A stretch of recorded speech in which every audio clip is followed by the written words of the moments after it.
everyone, it's Paul Ward here, and welcome to another edition of Farm Talk.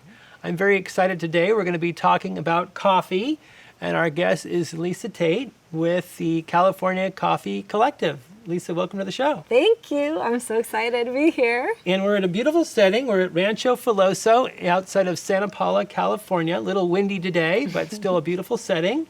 And thank you for having us. I'm so happy you're here. This is exciting. And of course, we have to thank our sponsors, the Escrow Hub and the Money Store. So, Lisa, what is the California Coffee Collective? Well, it's a company we started in order to help support California coffee growers. So coffee is a new crop here in California, and it requires a whole process to get it from the farm to the roaster. And so we decided to do our own. Since I'm growing coffee, I needed to have a way to get it to the next stages. So we started up a corporation to do that, and gathered machinery from Colombia because they don't support the coffee industry in the continental United States. So we had to figure out how to get all that equipment here, and we had to teach ourselves how to do this because we were all new at it, and we did, and we're making some really great coffees. That's awesome. And it's called a collective, so I would imagine you've got other growers that are part of the group. Yeah, so we're the first of 5 farms to be growing coffee in California. Our crop just went into commercial production last year, year 5. And so there are other farms that will be coming up here, and they're gonna need the support of people who can process the coffee for them. Okay, because this is really avocado lemon country. And so what made you think about growing coffee? Well, there's a lot of issues with this bug called this Asian citrus psyllid around here, and it's kind of decimated Florida's citrus industry, and the bug is here, and this bug carries a little virus. And so we're trying to keep this virus out as long as possible, but we're afraid it's going to really impact the citrus industry here. So we were looking for ways to diversify. I think growers are always looking for ways to diversify. Right.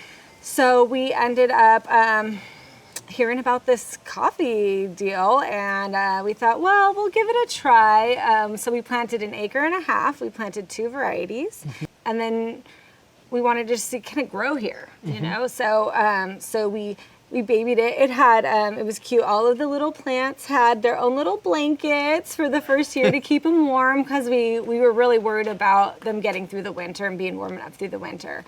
And then they grew, and they kept growing, and then so now, okay, yeah, we know we can grow it here, but does it taste good? So we had to wait and learn, and yeah, it does taste good. It tastes really good. So you're growing 2 varieties?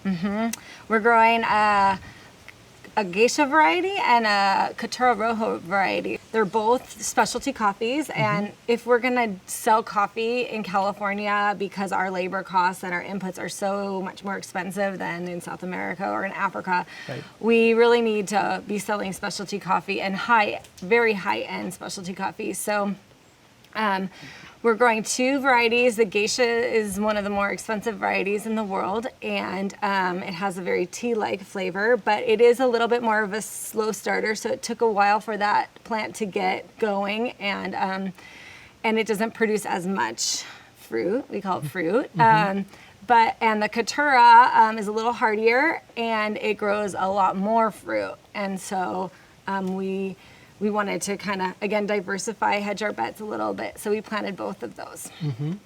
And when you planted, did you have the support infrastructure to help with the harvesting and the roasting? Because I mean, with avocados and lemons, it's just kind of like a no-brainer. Yeah. But with the new crop, you kind of have to have somebody buy your fruit, harvest your fruit, process. Did you have all that in place? We had some of that in place. What I tell people, we're farmers, so we know how to grow things, and there's lots of people around here that know how to grow things. And so we've basically taken our expertise in avocados and citrus and used the same principles. You know, plants need food. They need food, water, medicine. You know, they need to be kept warm or cool. So it's pretty basic. And then once we were ready to harvest, that was when it it was difficult to figure out what we were going to do. So I'm really a big supporter of women in agriculture. So I hired an all-women crew. Oh, very cool. And it was really fun because we were out there just harvesting. And what we do is I found the exact color nail polish of a red ripe coffee cherry, and we painted our nails, and then we just picked. And it's hard in the shade to be able to see the exact right color, but it's really important that you only get the exact ripest coffee cherries when you're harvesting. And so we did that. So that was fun. And then in the last few years, during COVID, I just kind of said, hey, to all my friends on Facebook, do you guys want to come harvest? And everybody was looking for something to do outdoors. So we came out and we had a socially distanced coffee harvest, and everybody had so much fun. And they said, we would pay to do this, we want to bring our friends next time you do this. I thought, oh, well, that sounds cool. Maybe we'll make a thing out of this. So I haven't paid for any harvesting since then. We've just had friends and family and just local people come. So you throw like harvesting parties? Yeah. So harvesting started with friends and family, and now you have these harvesting parties. Yeah. And so anybody can come at a certain date and time? Yeah, I usually set a date. It's hard because I have to figure out exactly when it's going to be ripe. Right. And so I do my best to estimate that, and then I throw up, I send out a message to all of our subscribers from our website, and they, whoever's interested comes, and I also set up events through Eventbrite. Okay, very cool. That's the first I've heard of that. Yeah, it's a lot of fun. All women crew and free volunteers to harvest. Yes. Interesting. Yeah, and because I didn't have to pay so much during my volunteer events, it gave me a lot of freedom to experiment with the coffee because I didn't have the huge expenses that I would have had because it is a very labor-intensive crop. I mean, you have to think about it's like picking a grape, each individually making sure that the color is exactly right on it. Right. So yeah, and then once we had that, then we had to learn how to process it. And so I watched YouTube videos and I talked to people, and we had some people who had coffee farms and had some experience come talk to us, and we kind of fuddled our way through it the first few times. Right. And coffee cherries are very sticky. They have a lot of sugar in them, so my hair was sticking straight up and we were a mess, and it was midnight because you have to process it really quickly or it starts to ferment too much. So yeah, and I mean, there's a whole process, but basically we float them, and so all of the dense beans go to the bottom of the bucket of water, and those are the good ones. And so we use all the other ones for other things, like possibly we'll roast them and put them in chocolates, or we make different things out of the cherries too.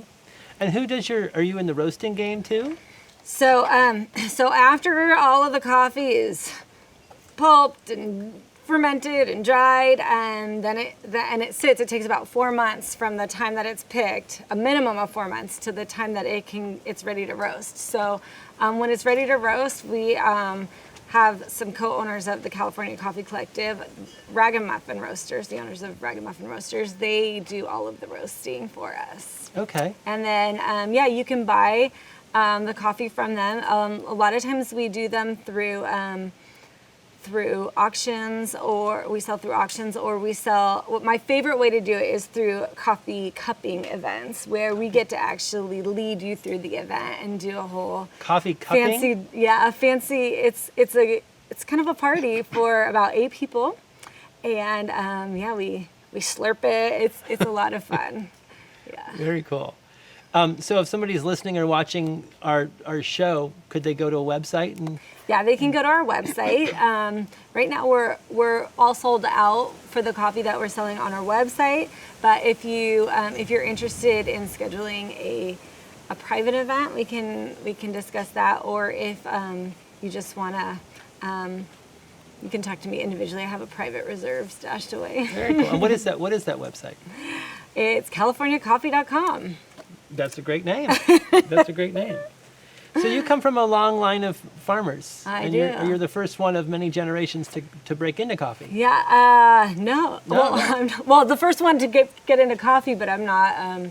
Yeah, my family, my great grandfather, when he was 8 years old, came on the Oregon Trail, and they made it up to Oregon barely. They barely survived, and then he made his way down into the Bay Area, and then in about 1876, he made it to Ventura County and bought a farm. You know, at that time, people were coming to the West for gold, but they were also coming for land. And so my family was here looking for land, and that was not a get-rich-quick scheme. Right. You have to have a lot of patience to buy the land, work the land.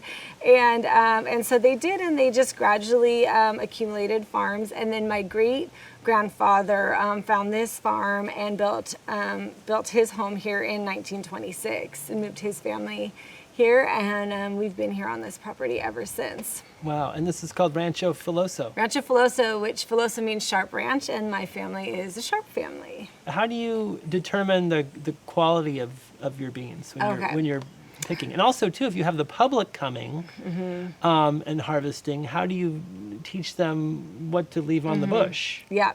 So, well, first of all, I'm just going to throw it out there. My goal is to have the best coffee in the entire world. Very cool. So in order to do that, you have to have every single part of the process exactly perfect. You can't make a mistake anywhere. And so, and we've been experimenting a lot too with that process. So, first thing is you have to have healthy trees. That's number one. The second thing is you have to harvest at exactly the right time. So only the ripe, perfect beans that have no flaws. And so that when my harvesters come in, I have the nail polish still, and we either paint our nails or I have pieces of tape that are pre-painted, and so they can wrap them around their fingers and they pick. But I'm around there watching to make sure. And then we have a machine that they all go through that takes that cherry off of the bean, and that kind of sorts out some of the stuff too that isn't quite right. They get floated, so they only the dense beans are used to make the coffee, and then they go through a fermentation process, and that's where we've been having a lot of fun too, trying different things, extending the fermentation times. We've tried things. We've tried these. They're like spores that they use to make sake, for example. We've tried putting that in, and in some of our experiments, we've been able to raise our cupping scores 4 points, which is, when you're in really high levels, that's impressive. So coffee scored on a scale from 0 to 100, very similar to wine. And anything above an 80 is considered specialty coffee, 83 solidly specialty coffee. So we were excited because our 4-year-old coffee scored an 89.25. So that was our immature coffee that we sent out to be professionally graded. Our coffee last year we didn't send out to be professionally graded, but the owners at Ragamuffin are very experienced. So we're scoring above, we believe we hit past that 90 marks, which places you in the very top tiers of coffee. That's exciting. Yeah. And who's doing the scoring? Is this a coffee group, association? There's a specialty coffee association that provides training and certifications. You're called a Q grader if you are a coffee taster. Okay, and so if you get this rating a few years in a row, you're kind of on the map and getting noticed? You'll get noticed. And there's also competition. So I'd love to enter some of these competitions. And the winner of those, often, they'll sell out their whole crop at $5,000 a pound type of prices. Wow, that's crazy. Yeah. That's a lot better than avocados. Yeah. Now, can any ranch in the area be a coffee grower? It takes special climate, water, soil. I mean, just like anything. I mean, how do you there was a little bit of luck involved. I mean, you took a risk, but also your property lent itself to being a coffee property. It seems that our coastal climate, our Southern California coastal climate, seems to be able to produce these great coffees. I think they kind of mimic some of the mountainous regions in the tropics. So yeah, we seem to be doing okay here. I wouldn't go too hot or too cold though, right. Yeah, in fact, I was so worried about cold temperatures, and then we had some really hot days that damaged our trees a few years back. So. And what equipment do you need to grow? Did you have to? You said you had to get some specialty. Did you get the fruit from Colombia? You said. Did you No, we got the fruit from a nursery here in California, but and we're working with another nursery as well, giving them seeds, and they're growing the seeds. So hopefully more and more farmers will be able to do this if they choose to. And then the equipment, I had to get like pulping machines and hulling machines because you can do it by hand. Right. And I did do it by hand, but it's really tedious, extremely tedious work. And it would be too labor intensive to make any economic sense. So, so we had to figure out where to get this equipment. We had to figure out how to get money to these countries that have this equipment, because the United States doesn't necessarily have banking agreements with them. And then we had to cross our fingers and hope they got here. But we were lucky they did, and my equipment is great. And the greatest part about it is it's low water use equipment. No water really. So of course water is always a huge issue here. Right. And so I would say that coffee uses about the same amount of water as avocados. Oh, really? Yeah. Okay, so about 3 acre-feet per year, somewhere. Yeah. The bush is smaller though, isn't it? It's a lot smaller than No, avocado they trees. can get up. They can get up there pretty big. I mean, it is technically a bush, but I call them trees because they act more like trees. But we top them at about 6 feet because we don't want to have to get on ladders to harvest them. Sure. Plus your volunteer harvesters. Yeah, I don't want anybody getting hurt. Yeah. Yeah. The other nice thing about it is we're using all parts of the plant, which is really exciting. So like we use the leaves, we can make tea out of the leaves. So when we prune them, we use obviously the beans, but we're using the cherry for all kinds of exciting things. And then also even the hulls we're using as a mulch, and we're recycling any water that we use back into the orchards to irrigate the plants. So it's every part of the bean is being every part used of the in bean some and way. the plant, and there's caffeine in all parts of it too. Oh, really? Now, do you determine the level of caffeine when you're roasting? No, but I will say in those cherries, you can eat the cherries. They're pretty sweet, and they have a lot. you can taste the buzz. Yeah, you can feel it. Yeah. So, do you notice that our region produces a specific flavor of coffee, or how does that work?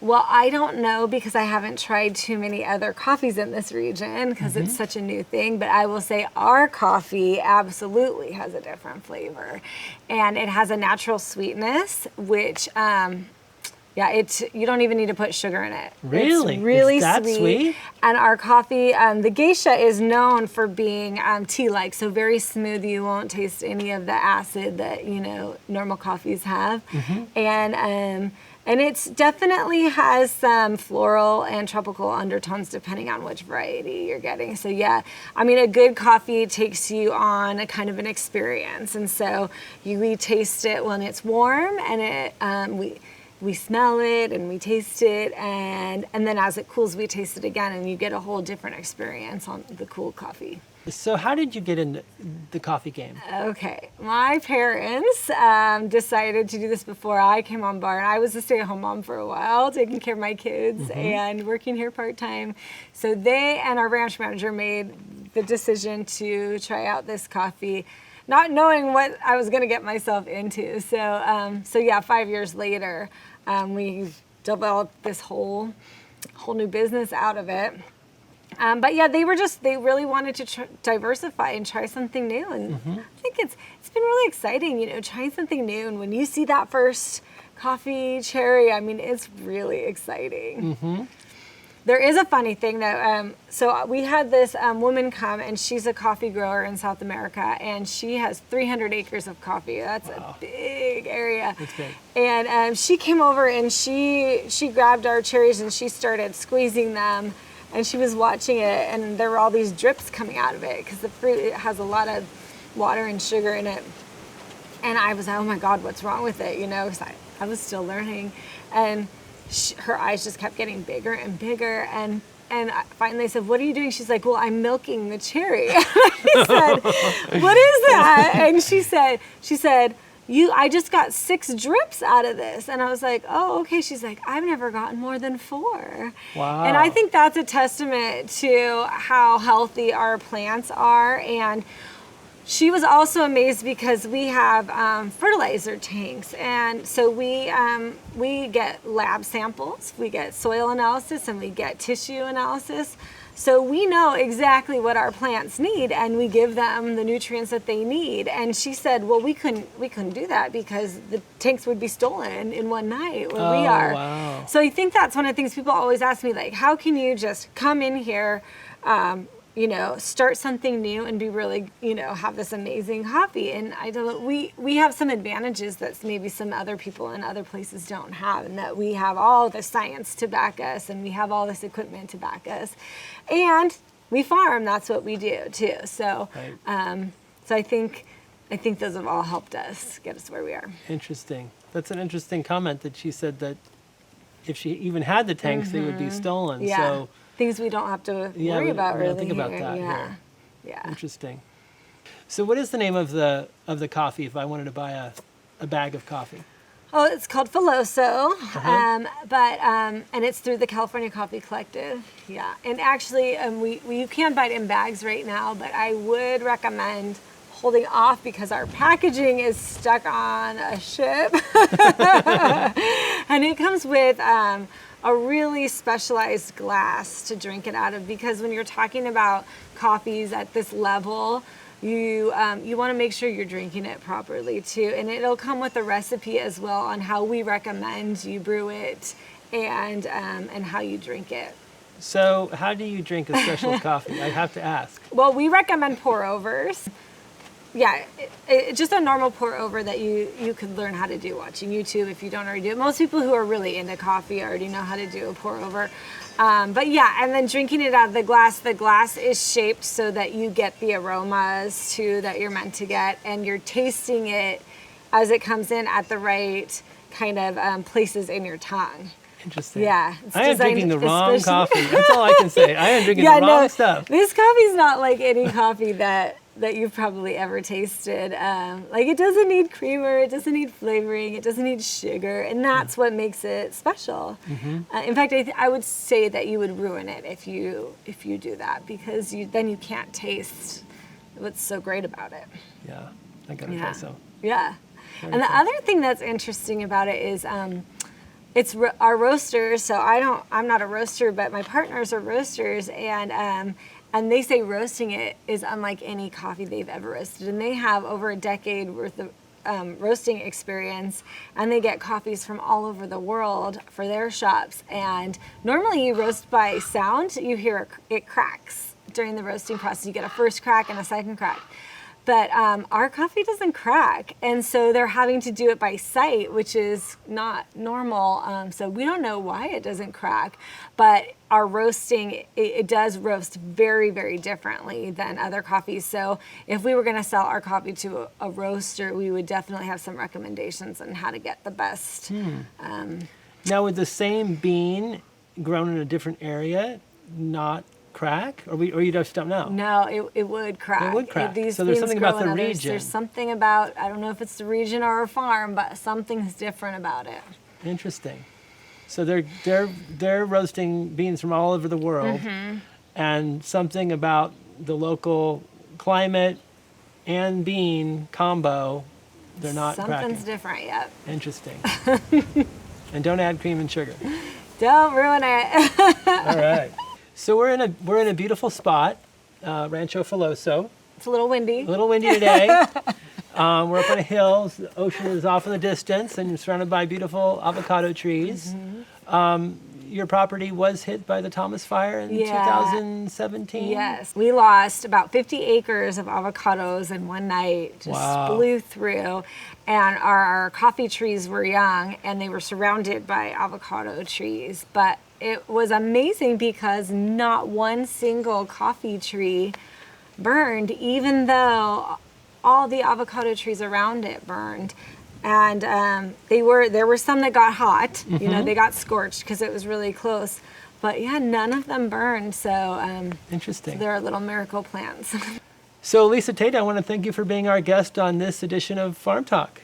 Thank you. Thanks for thinking of us. And I love being able to share all of my adventures in coffee. So Absolutely. And if anybody else wants to learn more about coffee growing in our region, we will definitely refer them to you and the California Coffee Collective. great. And of course, we want to thank our sponsors, the Escrow Hub and the Money Store. And be sure to tune in next time for another edition of Farm Talk.